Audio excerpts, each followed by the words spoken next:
Iran যে supersonic ক্ষেপণাস্ত্র এখন ছুটছে খুব দ্রুত, শব্দের চেয়ে 13 গুণ গতিতে ছোটে, সেই ধরনের ক্ষেপণাস্ত্র যখন ছুটছে তখন ইসরায়েলের অবস্থা খুব কোণঠাসা। গুরুত্বপূর্ণ একটা খবর দর্শক, যুক্তরাষ্ট্র এবং ইসরায়েলের হাতছাড়া হতে পারে ইরান যুদ্ধের নিয়ন্ত্রণ। দ্য গার্ডিয়ানের বিশ্লেষণ, ব্রিটিশ গণমাধ্যম দ্য গার্ডিয়ান। তার মানে বুঝতে পারছেন যে এই যুদ্ধের নিয়ন্ত্রণ কিন্তু আর আমেরিকা বা যুক্তরাষ্ট্র এবং ইসরায়েলের হাতে নেই। যে তার মধ্যে পরিষ্কার ট্রাম্পের সাম্প্রতিক অস্থিরতা দেখছেন, সে ব্রিটেনকে গালাগালি করছে, পশ্চিমাদেরকে হুমকি দিচ্ছে যে ন্যাটো থেকে বের হয়ে আসবে আমেরিকা বের হয়ে আসলে এটা দুর্বল হয়ে যাবে, নানাভাবে হুমকি ধামকি দিচ্ছে। তার মানে হচ্ছে আমেরিকা নিজের উপর আর কনফিডেন্স পাচ্ছে না যে সে হরমুজ প্রণালী রক্ষা করা বা ইরানকে পর্যুদস্ত করার ক্ষমতা রাখে। প্রচুর 2-3 হাজার লক্ষ্যবস্তুতে, পেন্টাগন বলছে প্রায় 2000-এর উপরে লক্ষ্যবস্তুতে হামলা করছে। একটা দেশে 2000-এর লক্ষ্যবস্তু। ইসরায়েল হামলা করতে করতে এখন কোণঠাসা অবস্থা। ইন্টারসেপ্টর বলে আকাশ প্রতিরক্ষা ব্যবস্থা শেষ তার, কারণ হামলা ড্রোন ক্ষেপণাস্ত্র ঠেকাইতে ঠেকাইতে তার সেই আকাশ প্রতিরক্ষা ব্যবস্থাগুলো ধ্বংস হয়ে গেছে, এখন আর ঠেকাইতে পারতেছে না। এবং ইরান যে সুপারসনিক ক্ষেপণাস্ত্র এখন ছুটছে খুব দ্রুত, শব্দের চেয়ে 13 গুণ গতিতে ছোটে, সেই ধরনের ক্ষেপণাস্ত্র যখন ছুটছে তখন ইসরায়েলের অবস্থা খুব কোণঠাসা।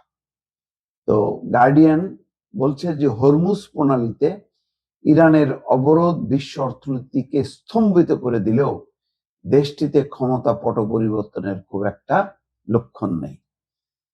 অর্থাৎ হরমুজ প্রণালী যেভাবে অবরোধ করে ফেলছে ইরান, তাতে অর্থনীতি স্তম্ভিত হয়েছে এবং একই সঙ্গে এই দেশটার ক্ষমতার পট পরিবর্তনের কোনো লক্ষণ দেখা যাচ্ছে না।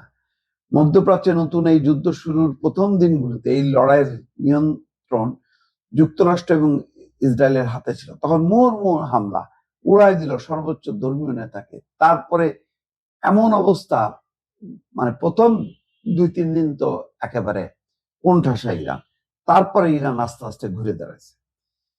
এখন পরিস্থিতিটা একদম অনিশ্চিত। ইরানের বিপ্লবী গার্ডের ঊর্ধ্বতন কর্মকর্তা মহসেন রেজাই রোববার বলছে, কিভাবে যুদ্ধের সমাপ্তি ঘটবে সেটা ঠিক করব আমরা। তিনি পারস্য উপসাগর থেকে ওয়াশিংটনের বাহিনী যে কোনো ঘাঁটি থাকতে পারবে না প্রত্যাহার এবং হামলার ফলে সৃষ্ট সব ক্ষয়ক্ষতির জন্য ক্ষতিপূরণের দাবি করেছেন। 3 সপ্তাহ আগেও তেহরানের শীর্ষ কর্মকর্তাদের কণ্ঠে এমন আত্মবিশ্বাস পাওয়া অসম্ভব ছিল। এখন বলছে যে আমরা ঠিক করব, আমরা আলোচনায় যাব না। কখন আলোচনায় যাব না, যুদ্ধ কিভাবে ঠিক হবে আমরা নির্ধারণ করব এবং নেতানিয়াহু শেষ দেখে আমরা ছাড়ব। ইসরায়েলের আকস্মিক হামলায় সর্বোচ্চ নেতা আয়াতুল্লাহ আলী খামেনির মৃত্যুর মধ্য দিয়ে এই যুদ্ধের সূচনা হয়। এরপর মার্কিন এবং ইসরায়েলি যুদ্ধ বিমানগুলো ইরানে অবাধে কয়েক হাজার লক্ষ্যবস্তুতে হামলা চালিয়ে তাদের সামরিক সক্ষমতার প্রমাণ দেয়। তাদের একমাত্র উল্লেখযোগ্য ক্ষয়ক্ষতি ছিল নিজেদের বাহিনীর ভুলে হওয়া কিছু ঘটনা। ইসরায়েল এবং যুক্তরাষ্ট্রের আগ্রাসনের জবাবে ইরান ইসরায়েলে ক্ষেপণাস্ত্র এবং ড্রোনের ব্যাপক আক্রমণ চালায়, যার বেশিরভাগই ইসরায়েলের বিমান প্রতিরক্ষা ব্যবস্থা রুখে দিয়েছে। এখন পর্যন্ত ইরানি হামলায় ইসরায়েলে 12 জন নিহত হয়েছে, যা গত বছরের স্বল্পস্থায়ী সংঘাতের তুলনায় অনেক কম। উপসাগরীয় দেশগুলো ইরানের লক্ষ্যবস্তু হলেও তাদের অবকাঠামো রক্ষা করতে পেরেছে, যদিও তাদের ইন্টারসেপ্টর ক্ষেপণাস্ত্রের মজুদ ফুরিয়ে যাওয়া নিয়ে বিতর্ক রয়েছে। নিয়ন্ত্রণ ফসকানোর নেপথ্যে যুক্তরাষ্ট্র এবং ইসরায়েল প্রতিদিন ইরানে হামলা চালিয়ে তাদের প্রচলিত সামরিক শ্রেষ্ঠত্ব প্রমাণ করলেও যুদ্ধের নিয়ন্ত্রণ এখন তাদের হাতছাড়া হয়ে যাচ্ছে বলে মনে করা হচ্ছে। ডোনাল্ড ট্রাম্প যুদ্ধের সময়সীমা নিয়ে ভিন্ন ভিন্ন সময় দিলেও সম্প্রতি জানিয়েছেন ইরানকে ছাড় দিতে বাধ্য করার মাধ্যমে এই যুদ্ধের অবসান হবে। অর্থাৎ ইরানকে বাধ্য করা হবে যাতে সে ছাড় দেয়, অর্থাৎ আর যুদ্ধ করব না এই কথা বললে তখন যুদ্ধবিরতি হবে। পিটার নিউম্যান, অধ্যাপক নিরাপত্তা অধ্যয়ন বিভাগ, কিংস কলেজ লন্ডন, তিনি বলছেন হরমুজ প্রণালী বন্ধের বিষয়ে যুক্তরাষ্ট্রের কোনো পূর্ব প্রস্তুতি ছিল না। আমার মনে হয় এখন নিয়ন্ত্রণ ইরানিদের হাতে।